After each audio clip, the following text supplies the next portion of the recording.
Hello, welcome back to the interface. My name's Alex, and today we're going to look at the infotainment system on the Tesla Model 3. Now, I covered this infotainment screen in depth a few months ago, back in September 2024. But as you might know, Tesla's rate of development on their infotainment screen is actually pretty brisk. So everything does change quite a lot, even in a few months. There's always new features, new improvements, and other bits and pieces. So in this video, we're going to go through everything you need to know about this screen, as well as the rear screen in the back, and also the Tesla app for iPhone. So we're going to cover all of the things you need to know really about how to use a Tesla's software and all the little bits and pieces that go with it. So first things first, nice big touchscreen really, 15.4 inches, and on the compared to the last generation of the Model 3, the first gen, the bezels on the screen have been reduced a little bit, so it is quite a nice little improvement. If you want a full guide, well actually a full review of this vehicle I'm driving right now, this is the Model 3 Performance with 460 horsepower. There's a link in the top right hand corner or the description down below where I take a look at what this car's like to drive and all the interior features and the exterior design. So the first thing you see is this home screen. So it's always going to show, depending on what you're doing, but it's mostly going to always show a picture of the car. So this is a fully interactive model, like a 3D model of the car, and it does respond to what you do. So if I open the door here, it shows the driver's door being opened. If I wind the window down, the window goes down with some representation of what it's doing. And it gives you a little picture of how far the window is in, which is quite cool. And it's the same for every door in the vehicle. So even the passenger door, even with the mirrors are folded, the boots, everything. So it's all quite nice. You can use this model to control certain things. So you can do three things on here. You can open the tailgate. So if you click on the button there, let's open the boot or the trunk. That one is the charging ports. You can close and open that one if you want to. And the animation will work for that as well. So if I open that here, so I can see on my left-hand side of the vehicle, the port's opened and it now does give you some information on the charging. Let's close that.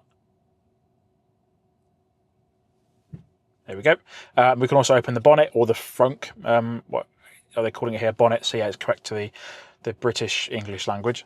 And obviously it does represent the colour of the car. So if you turn the wheel, which I can do slightly here because the car's not turned on properly, the wheels are moving slightly, which is quite cool as well. Same with the indicators. So the indicators turn on, as do the headlights. So you can see the high beams have come on there. If we go around the back, again, same sort of thing. Headlights are on, and then indicators. It's all quite clever, and yeah, it works quite well. So that's the main screen. If we come over to this side here, so if we drag this in, or what you can do is actually just click on this side here, it gives you the map. So the map is Google Maps, and it does have some Tesla software on top of it to work out the directions and that sort of good stuff. And it is one of the best things about the car. It is so easy to use, so smooth, so fluid, and it works really, really well. So got the map here. Just look how smooth that is. It's exactly like an iPad, incredibly smooth, incredibly high performing as well, and it gives you a nice usable system really.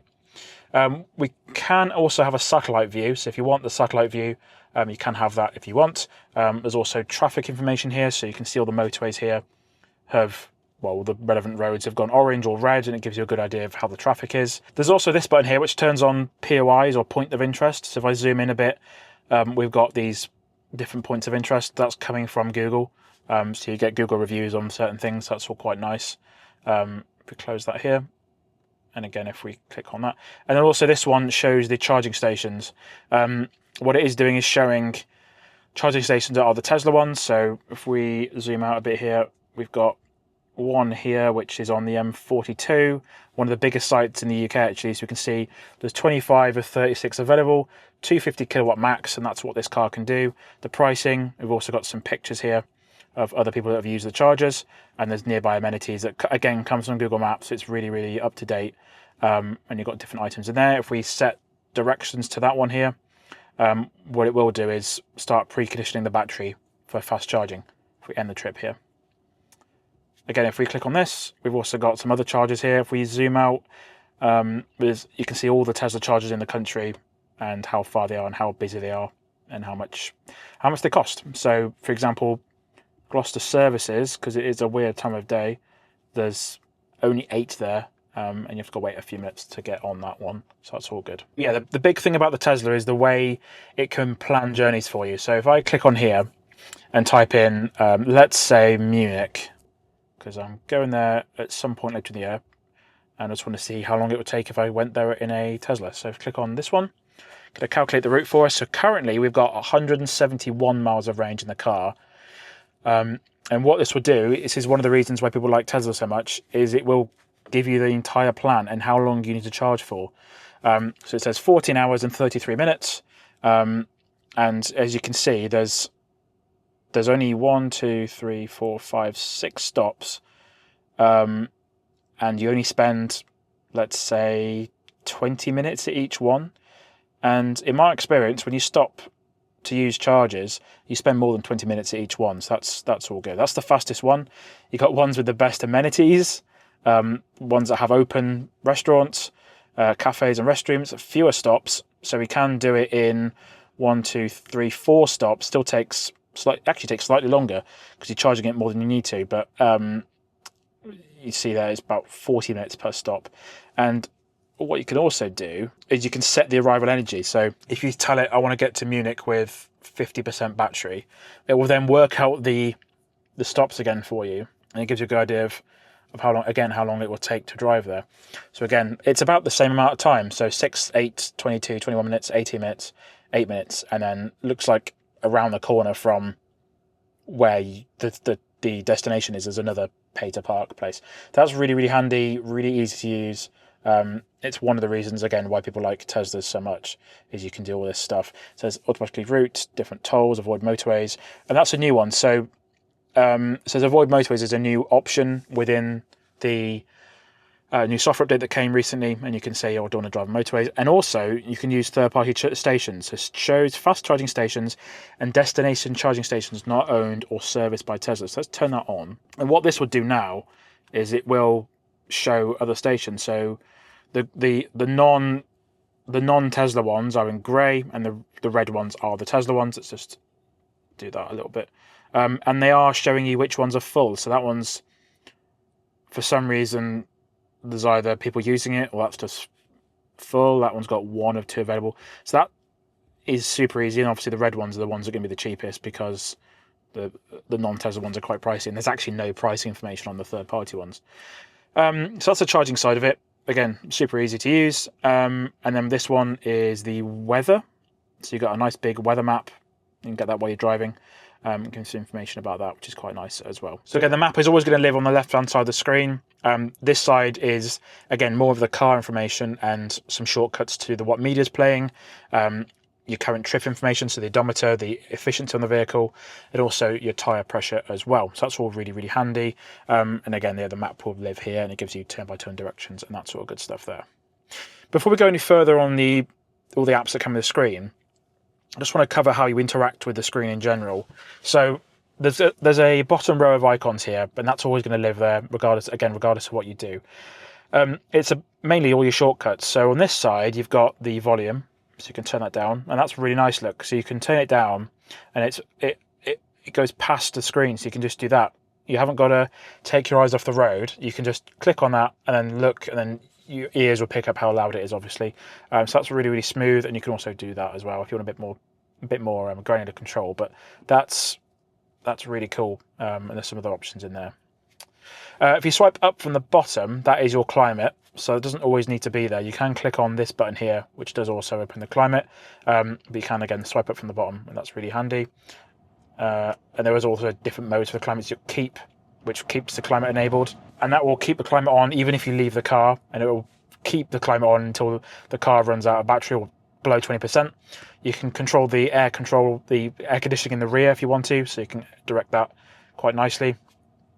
There's a dog mode as well. So it says dog mode enabled.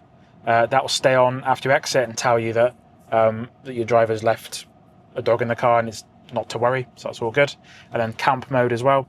It says car will stay on until battery reaches 20%. Sentry mode, security alarm, and walk away lock will be disabled. So that's all really, really handy there. Let's turn this down so you're not making such of a noise. Again, the climate is pretty standard. You can direct the air using this side here, so you can widen it if you want to. And some little mechanical things I can hear on the dashboard moving around. Same for this side as well. So you can direct the air up or down. Really, really super easy to use, and yeah, not really a problem there. And as you saw, same in the back. You can schedule the air conditioning if you want to come on at a certain time, which is nice and handy. You've got, on this particular one, you've got cooled seats and heated seats, or you can put it in auto mode. You've got the recirculation for the air conditioning itself. You can let air in or not. Fan speed, you've got the heated windscreen, heated rear window, heated steering wheel, 2 stages. We also got the, by the look of things, the heated wipers themselves, which is quite cool, and then the heater seats on your driver's side as well. And you can choose what direction of air by these old-fashioned systems. So you like go feet, face, or the windscreen. Air conditioning, auto, and you can turn off the entire system completely if you want to as well. So again, really easy to use. You can customize the apps down here. So if you click on this button here, you've got a whole view of the apps, which we'll go through in a second. You can click on customize, but what you can also do is hold one of the icons down. On this side is your recent apps. So much like a iPhone or a Mac, you've got, actually much like an iPad or a Mac, sorry. One side of the dock is for your recent apps and one side is for your apps, and they'll change based on what you use all the time. This is basically the same. So I've selected Apple Music, podcasts, and the radio. So there's 3 things I use all the time. And you can customize which ones you want in here. So you can remove that from the recent apps, or add that to your My Apps screen. So you can add the sat nav there all the time. Not that you might need it there all the time. And then also you can add some extra ones in. So how many can you add in here? Let's see. So let's add karaoke, Tidal. So it looks like you can fill up the entire thing here. By the look of things, 1, 2, 3, 4, 5. So you can put 5 in there, and yeah, that's pretty simple to use. Add one more, delete that one, and add in Apple Music again, because again, that's the 3 I use. And yeah, if you've got the climate turned on, so if you've got this seat turned on here, doesn't always, but it will kind of appear on this side as well if you want it to. So yeah, as I said, we'll go through all of these apps in a second, but also there's some things at the very top of the screen as well. So you also got this range meter here. So this says your current range, so 171 miles or 56%. And what you can do is choose which one you want displayed. You've got a button there to lock and unlock all the doors. You've got profiles, so you've got valet mode, driver profile settings, or parental controls. Parental controls, you can limit the speed to 85 miles per hour, which is quite nice. You can reduce acceleration to chill. You can require safety features such as speed limit warning, forward collision warning, and automatic emergency braking, and those can't be changed. It also send curfew notifications. Receive a mobile app notification when the car is driven between 11 PM and 4 AM. So there's that option in there as well. You've got valet mode, so you can create a pin for that. Let's quickly do that. 1, 2, 3, 4. So the valet mode, probably going to limit the speed in some way. I will put some information on the screen if I can work out what the valet mode actually does, but I will go through that afterwards. I've got SOS button, which I'm not going to press. Got the time and then the weather as well. This weather one's awesome. So it tells you where you currently are, what the weather's doing, and I noticed whenever you set a destination in the sat nav, it will then also tell you the weather, what the weather's like at your destination. So let's quickly show you what that looks like. So let's click on Munich again. My destination of choice. Gives you a bit of some information about what's happening, really. It's quite nice. So let's click on this again. There we go. So that's currently running, and then it says destination 19 degrees. Air quality is slightly worse than ours. Chance of rain. So it gives you a nice bit of information about what's happening, really. So that's quite nice as well. Right, let's go through the apps that come on the Tesla and walk each one through. So when you click on this button here, these 3 dots, you get your tray of apps, essentially. There are some more shortcuts, so if you don't want to dive into this climate menu every time, there are some little shortcuts up here. So you've got front defrost, rear defrost, right seat heating, heated steering wheel, and then a climate shortcut, and then a wipers shortcut as well. So you can quickly turn the wipers on or off if you want to, and there is also, you can spray the fluid on the screen as well. And then you've got all the apps in here. So the first one is the rear screen. So it's quite cool that you can essentially remote control the rear screen from the front seats. So if you want to turn on if you want to change the speaker source, you can change that. So rear or front, you can lock the display if someone's messing around. You can turn off the air conditioning. You can play the music. You can play videos. But as I said, we will go through the rear screen later on in the video. But that's quite cool that you can do that. You've got the nav, which we looked at, got the camera. So there are many cameras on the Model 3, but this one shows you the front view camera. Well, actually, that's the rear view camera, sorry, and the side cameras. Not that obvious how you access the front camera and also the interior camera, but that's just the exterior cameras for now. There's also a Dashcam button, so this one turns the Dashcam on, but there is a way of getting access to the files. So let's see what this does. So by the look of things, that's quite clever. So let's look at this one here. And so this was not when I had the car, but this was at best on the 4th of April. Someone was backing the car up, but it looks like Tesla's HQ place, but gives you some information about what was happening here. So you can see the front camera, the rear camera,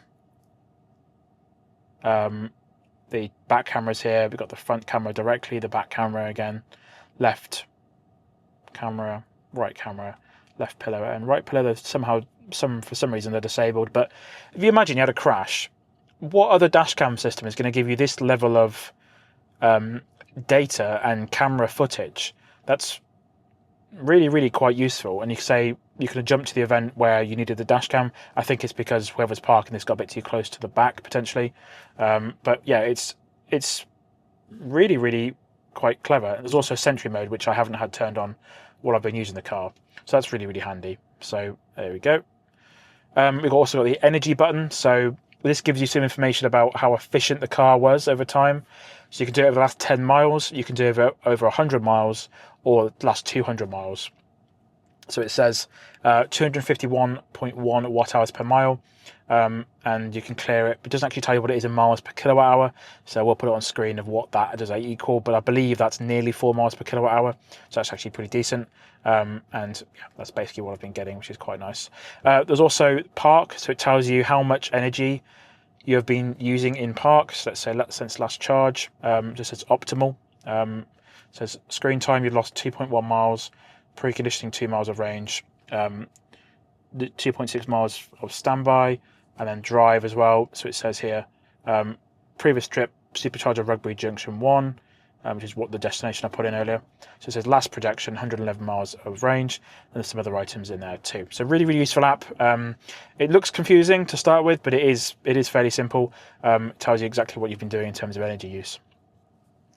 Phone, so I haven't got a phone connected, but what you can do is get a list of all the phone calls you've done, so it doesn't go through Apple CarPlay, because there isn't Apple CarPlay on the Model 3, or any Tesla actually. So if you connect a phone, that will show you what that looks like. So let me do that now. There we go, got my phone. It is connected to the phone with a key icon. That's for the key itself, but it's just listed as hands-free on this particular one. So if you say car stereo, there we go, it's activated the driving mode on my phone, so it knows it's a car system. Priority device, you can sync messages, do that if you want to, and you also chime on new message. So if we go back to the phone app here, it's going to import my recent calls, which is quite nice. But also there's a dialing pad, there's also your contacts and your favorites as well.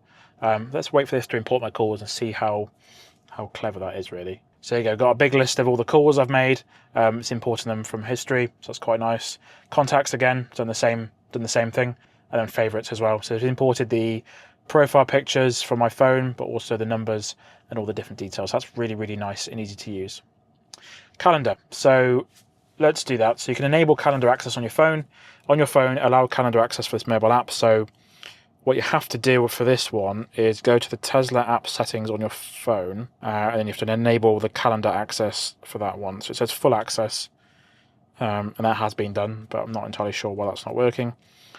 Let's go back to Bluetooth and the Model 3 itself. Yeah, not sure. But yeah, that should give you a nice access to the calendar itself, so that's quite good. Messages, that's not enabled, but it should give you access to iMessage. Let's enable that while we're here, and see what that looks like as well. So if we click on Tesla Model 3, show messages, and what we will do here is go back to the Bluetooth settings here. So to get the messages to work, you have to, by the look of things, connect your phone again.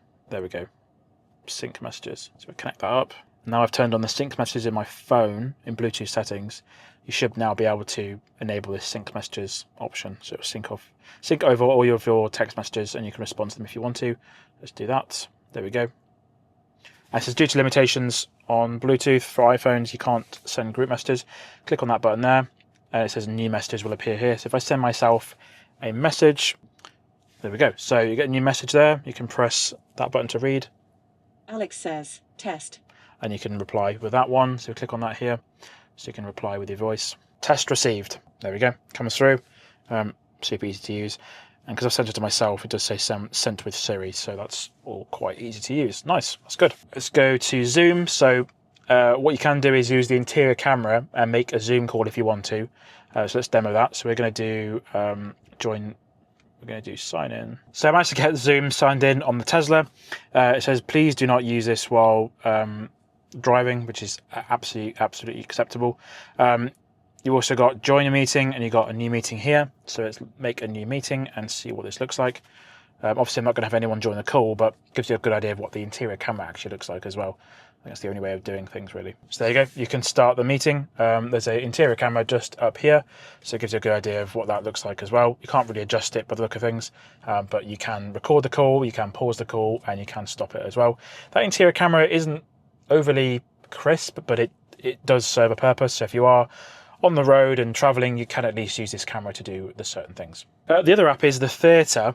So there is Netflix, YouTube, Twitch, and Tesla removed Disney Plus a while back, but there is also Tesla tutorials. So let's have a quick look at YouTube here and see what's on there. So let's look for the Charging Status podcast. There you go, Charging Status podcast. Let's click on that one. There we go, got our latest episode here. So for April 2025. There you go. So this is the podcast that me and my friend Jim Starling do. There's a link in the description if you want to check it out. But yeah, you can watch it on your Tesla while you charge. It's quite handy. Let's turn the volume down. So you have got options for ambient mode, which is turned off now.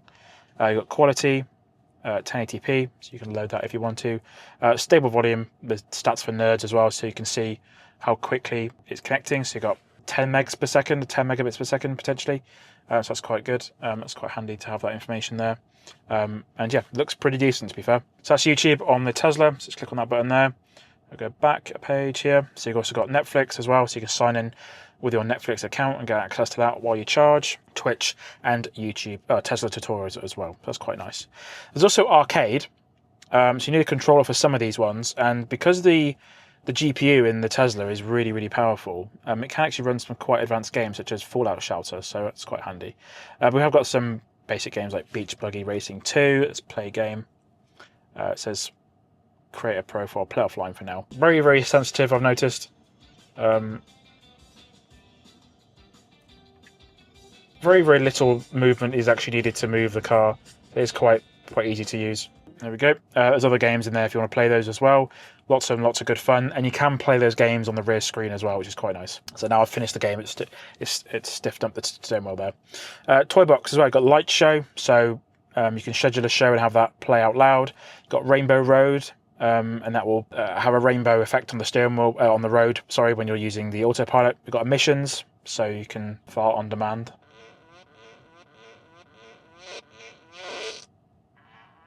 So it actually moves wherever you put the fart cushion. It moves it to whatever speaker is the closest, and it will play outside as well.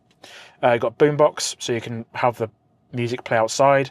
Got Santa mode, colorizer, so you can choose the color of your car.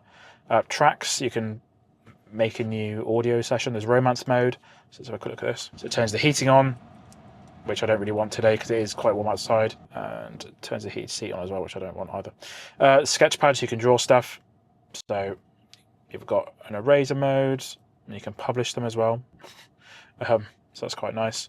And if we go back to the Toybox here, there's Mars, so you can have the car look like you're driving on Mars, and that's pretty much it really, so that's quite nice.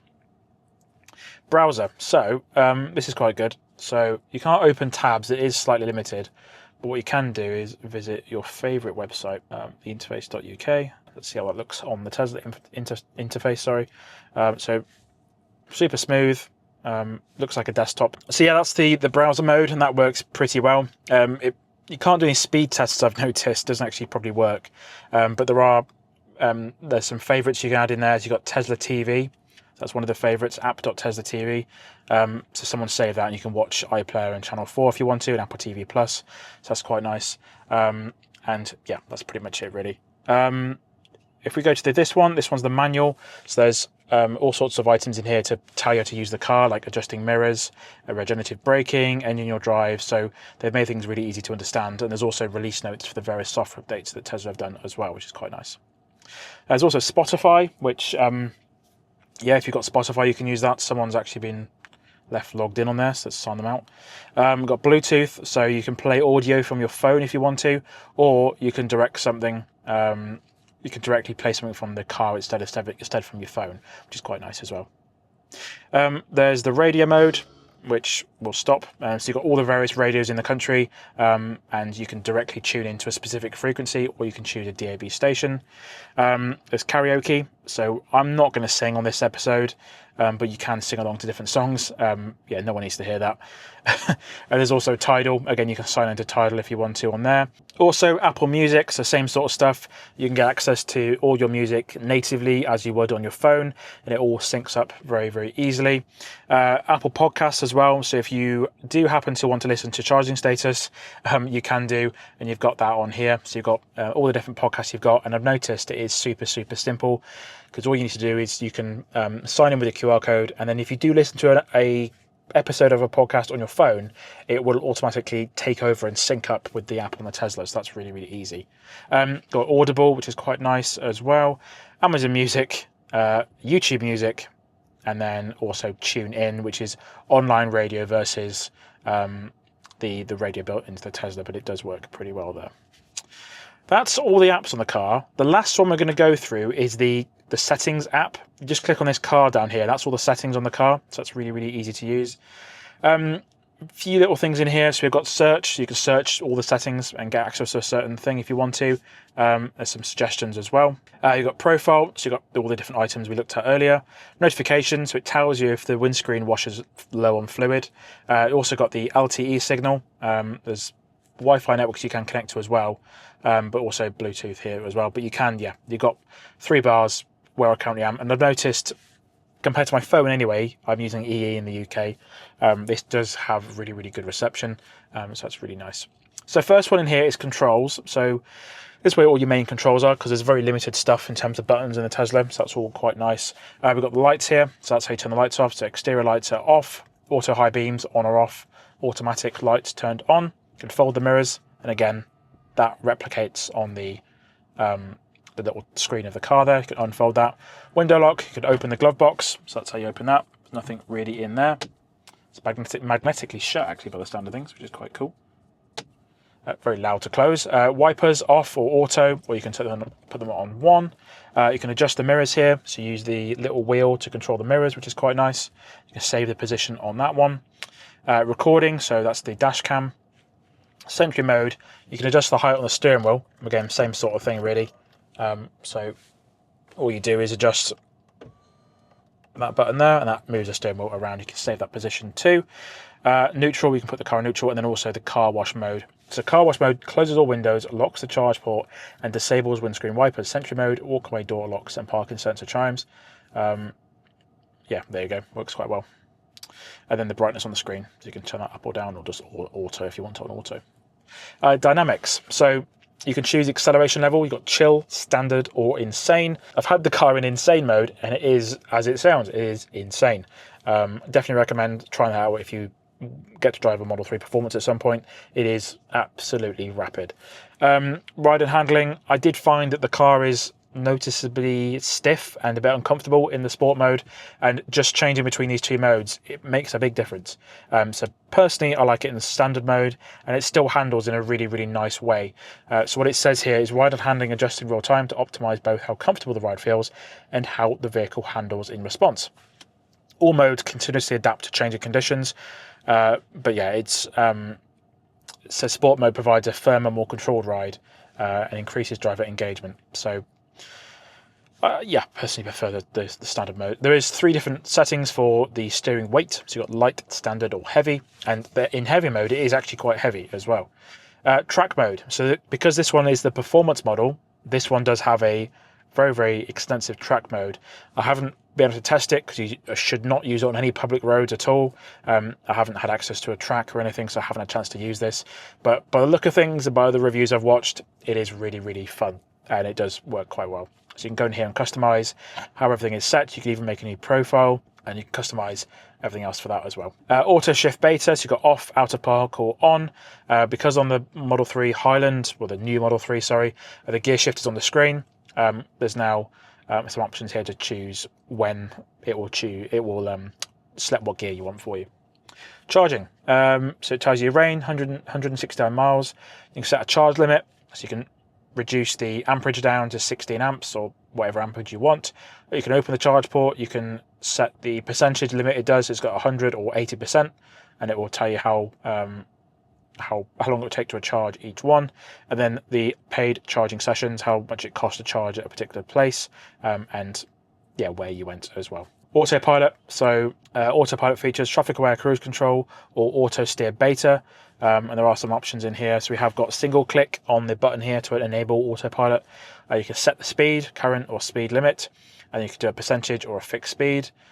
Forward collision warning is late, medium or early, and you have got the options in there. We might do medium for that. Dashed lane line departure avoidance, try saying that 3 times fast. Got assist or warning, so that's options in there.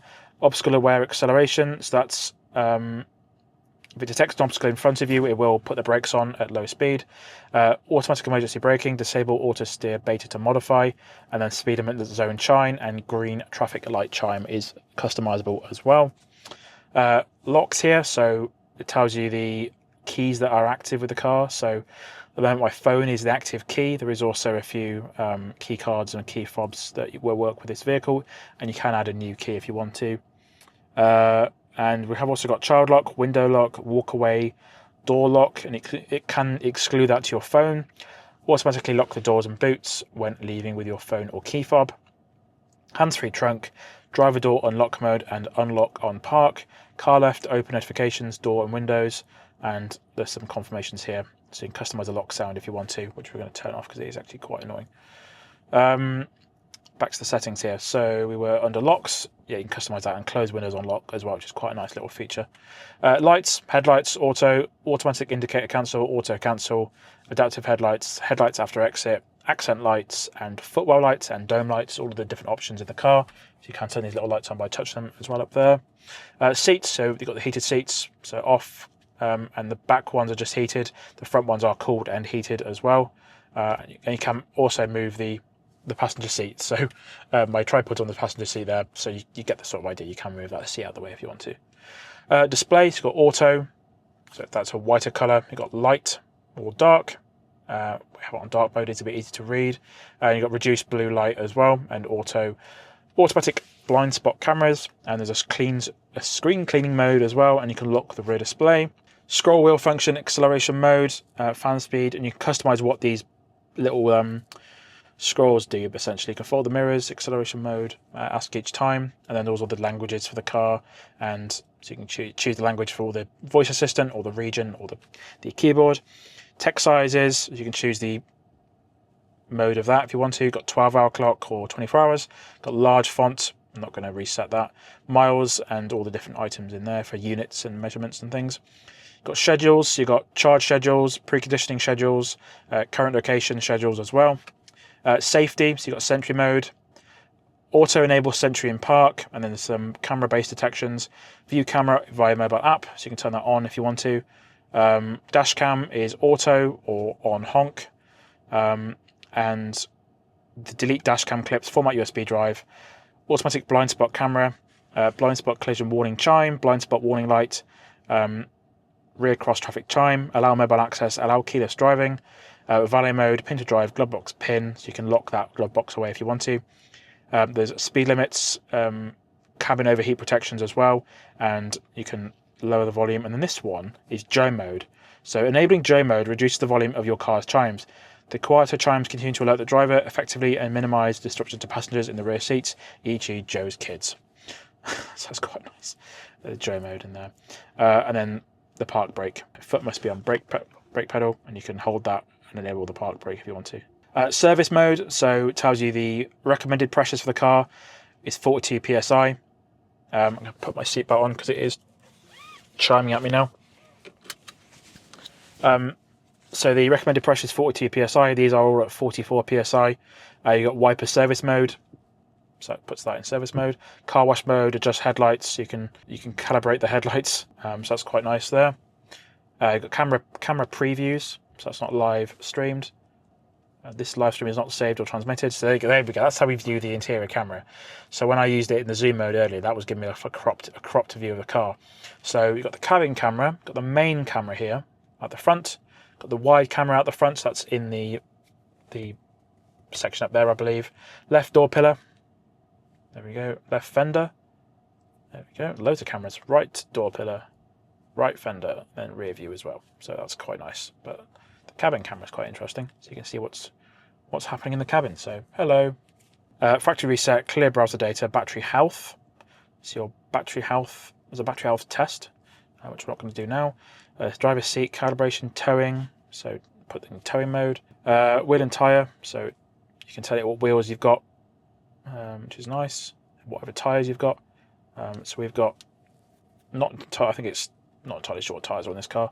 Notifications, and there was also the owner's manual in there as well. So a nice lot of options in there as well.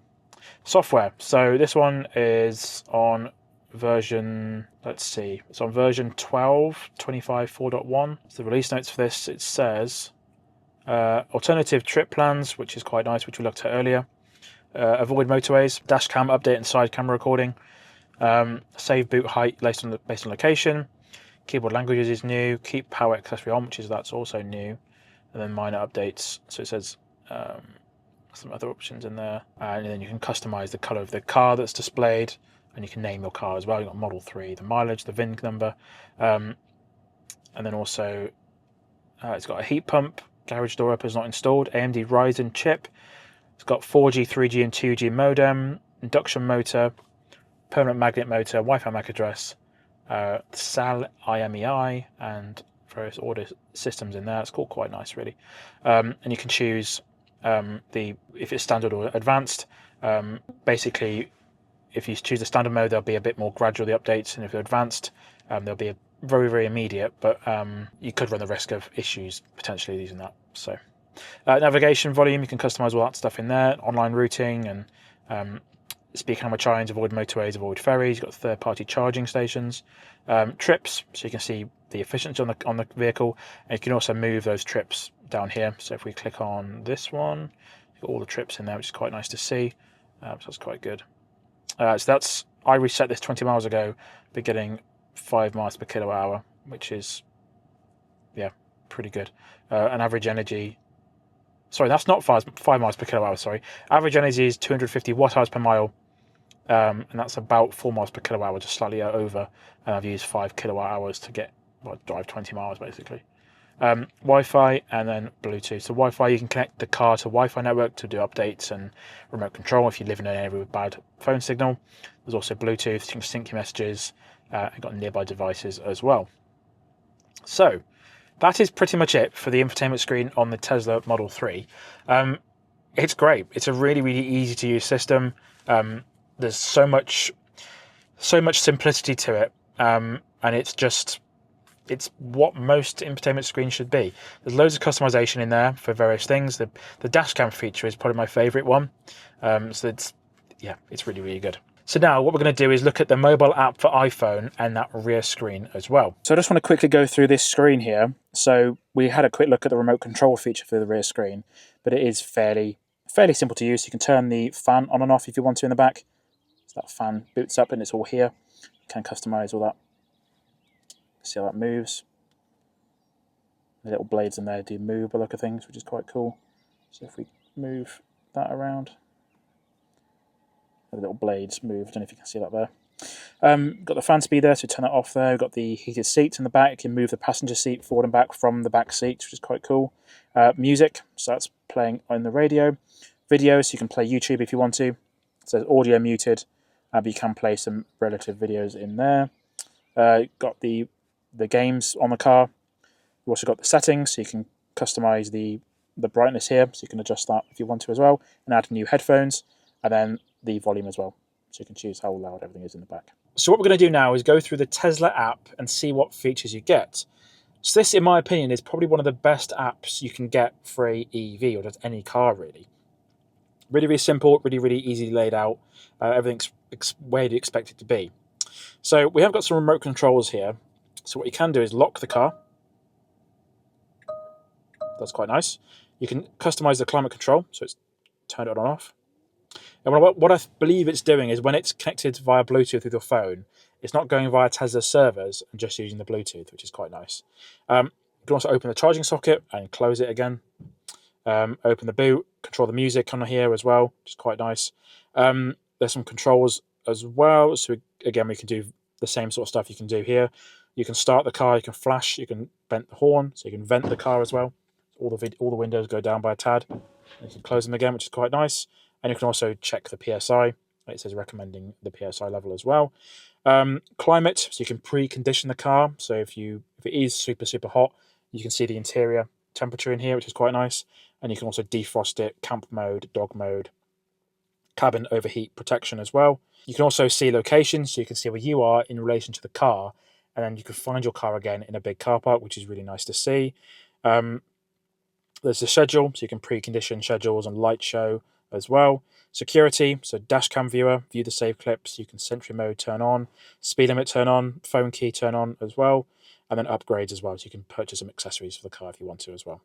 You can also see the VIN number, the model you've got, also the mileage, and if we go into here, you can also see the previous charging history. So if we click on history, there would be a list of all charging stations in here, but due to how this car's set up, we don't actually have that there as well. So yeah, that's pretty much it. You can also add another car in there if you've got 2 Teslas, and yeah, really, really simple. So that's quite nice.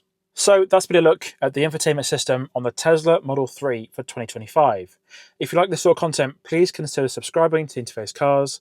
My name's Alex, and I'll see you next time.